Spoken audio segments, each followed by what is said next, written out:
When I got back into riding years ago, I started looking for a motorcycle, something I could afford and something that caught my eye. And the one that caught my eye was a yellow Harley Davidson Sportster. It was a 1200 model. It was bare stock. So I bought the motorcycle. I took an MSF course to refreshen my skills. Got out on the highway for a ride, and I was surprised at all of the wind pressure that I was getting off the motorcycle. So I started asking around, and people recommended that I get a windshield for it. So I went to the Harley dealer, bought a windshield, put that on there, got back out on the highway, and there was less wind pressure, but now I was facing a new problem. The helmet that I was wearing was just vibrating all over the place. It was an open face helmet. That's what I rode with as a kid. That's what I went and bought as an adult. So it was an open face helmet. It had one of those plastic snap-on windshields on the front of it. So the face shield stuck out a little bit to the front. A lot of air was coming up underneath that thing, and man, it was just, my head was vibrating all over the place. So instead of having a smooth look going on the highway like this, my look or my view through the windshield was a little more like this. So this week on MCrider, we're going to talk about buffeting, and I'll share with you some things that I've learned along the way to help decrease that and help make your rides on the freeway a whole lot more enjoyable.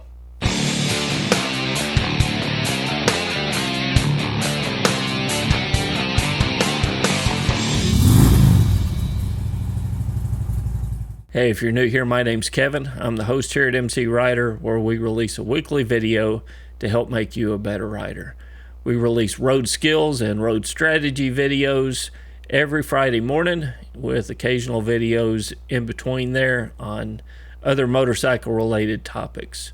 If you'd like to get more involved with MCrider, you can learn how to become a patron of the site and get access to the field guide, where we'll give you training exercises where you can increase your skill on any open parking lot.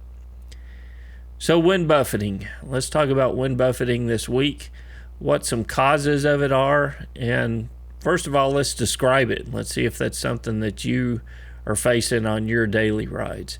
So the biggest thing that you'll feel if you've got buffeting is vibration. You'll feel it primarily in your helmet or your head if you happen to be one of those guys riding without a helmet, but you'll feel some vibration in your upper torso.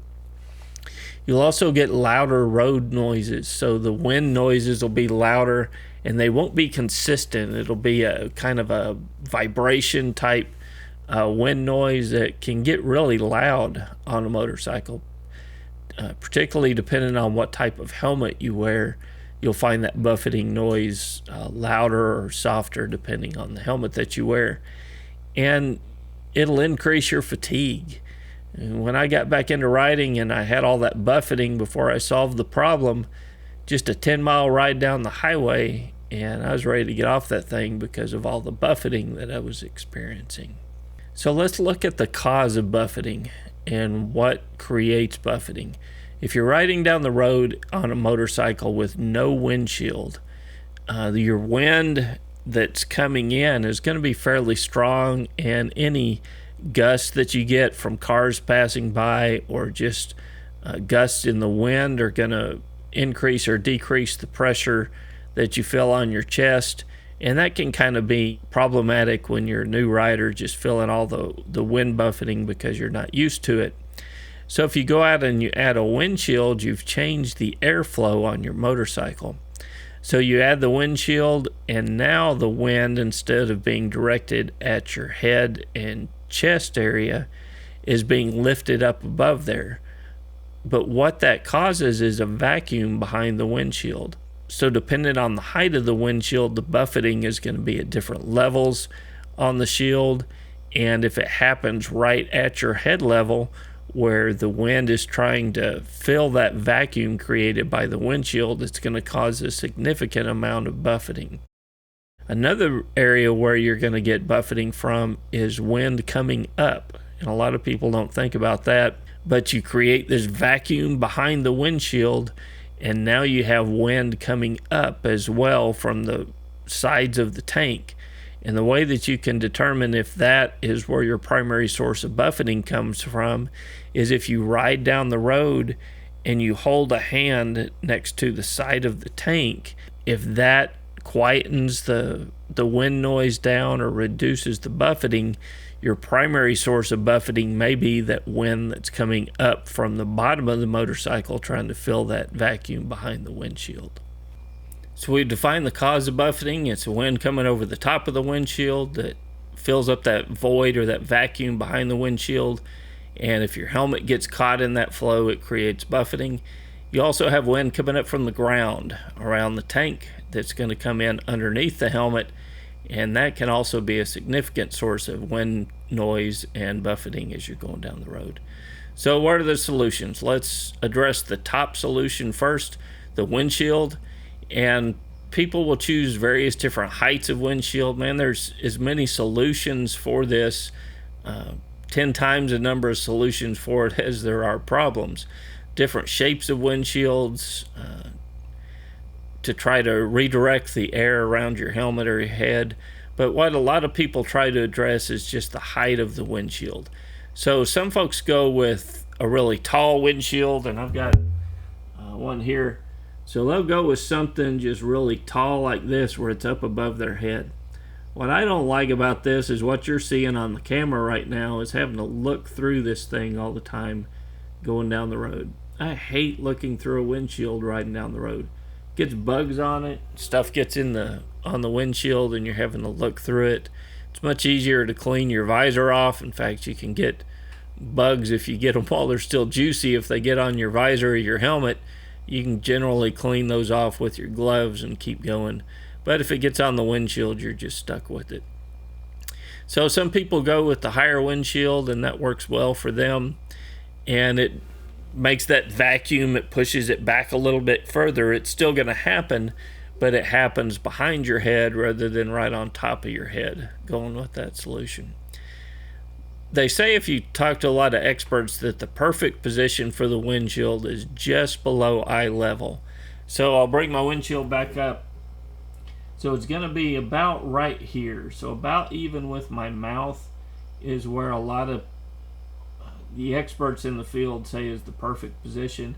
That's still going to allow the wind to go over my helmet, but it's not in my field of view. The windshield's not in my field of view. But getting that height can be difficult at times, finding the right windshield that will fit your particular height, your torso length. Seats of the motorcycle are different. Like when I went from the standard Road King seat to the police seat, that raised me up several inches. So the height of the windshield would have been needed to be different depending on which seat I had on the Road King at that time. So a lot of things play into that, but that height just below eye level is probably the perfect position for the windshield. Some guys, like me, I kind of just prefer, let's get that windshield as low as possible, make sure it's clearly out of view.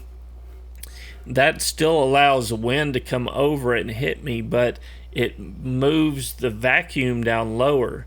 So now my helmet is up in clean wind, and I prefer that personally over trying to move the wind pocket behind me. I prefer to have my helmet out in clean air. That will add a few extra bugs as you're going down the road, but for me it gets a lot more wind in my helmet and flowing through my helmet, and particularly here in Texas, I enjoy that more, being able to get that wind flow rather than sitting behind a helmet in that little pocket of that void that's created by a windshield. I like to have my head up in the wind. That's part of why I ride a motorcycle. I like being out in the wind, and that allows me to enjoy that. In fact, sometimes on the Road King, I'll just pull the windshield off altogether when it gets warmer out. If it's not too hot, I'll pull the windshield off and just enjoy riding, enjoy being out in the wind. And you still get wind on you, but it's not buffeted wind. So it's not coming and slapping down on your helmet. It's a cleaner airflow so that the noise is more consistent. So the big things, if you're wanting to lower your windshield down like that, you want to have a good helmet that flows air well, that's quiet. And then, like we've talked about in other videos, you want to wear earplugs because you'll have consistent noise, but it will be loud enough to cause hearing damage if you hear that on a consistent basis. So you want to make sure you're wearing earplugs to help protect your hearing. So we've addressed the top end, the wind coming up over the top of the windshield. Now let's address the bottom end of it, the wind coming up over the tank and from the bottom of the motorcycle. That can cause as much turbulence and buffeting as the wind coming over the top. So let's step over to my motorcycles. I'll show you a couple of solutions that's available for the Road King and the Super Tenere, and you'll need to do some research for your particular brand of motorcycle and find something that can help you with this if it's something that you're experiencing as well. So here's my Road King. This is a LRS windshield that I've got right now, and you can kind of see it's got this little bend in it, and the jury's still kind of out on whether or not I like this windshield.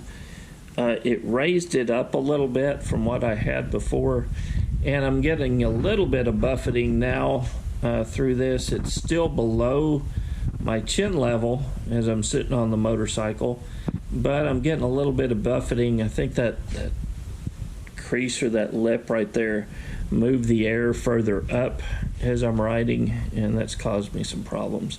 So I may end up just going back to my stock windshield on that.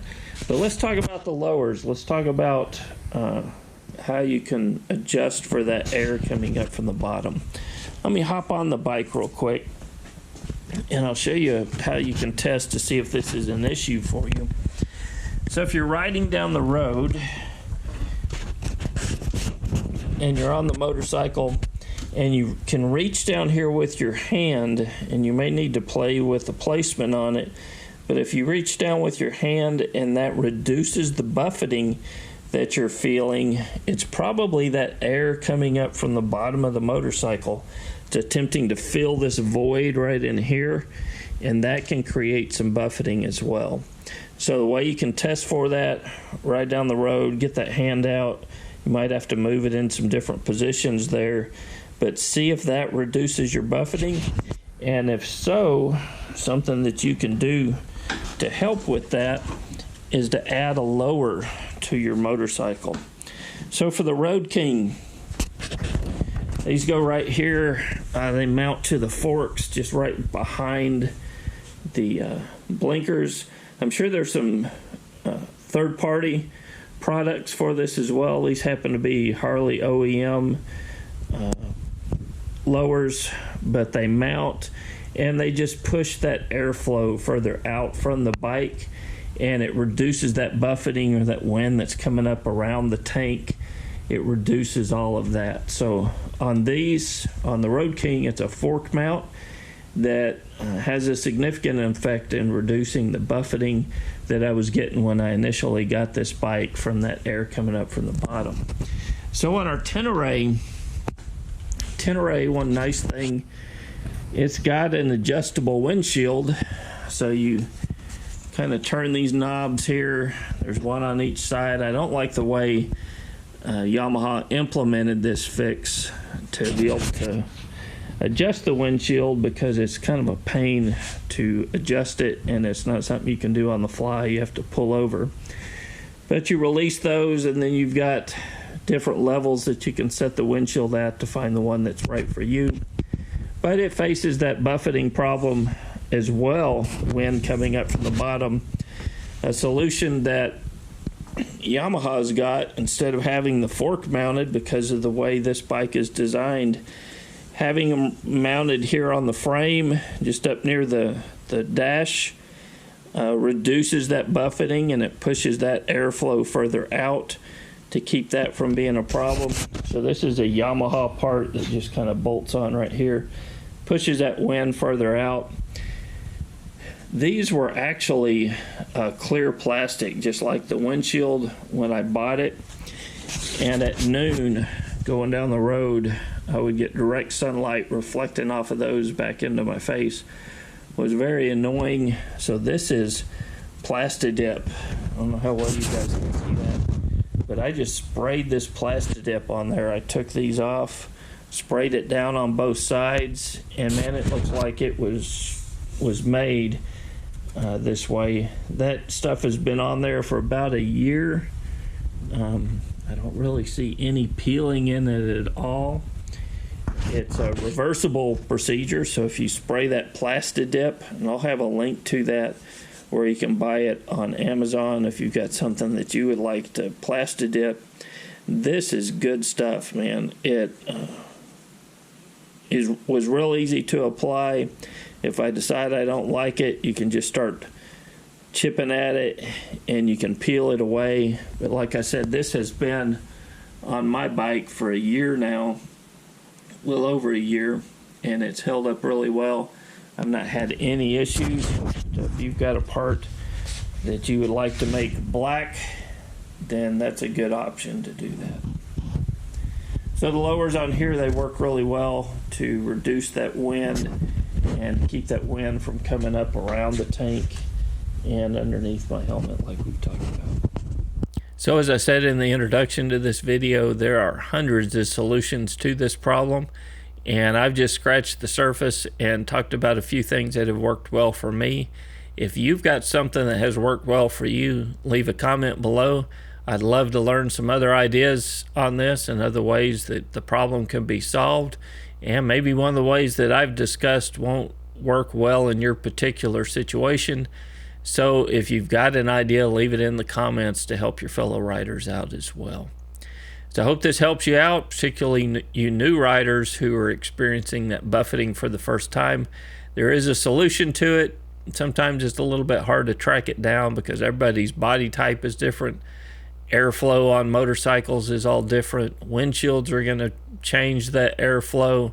So there's a lot of different trial and error sometimes in order to get the problem solved, but this will give you a good basis to start on. But I'd love to hear about your journey or particular problems that you're facing with this issue or how you've solved it in the comments below. So I hope this helps some of you guys out.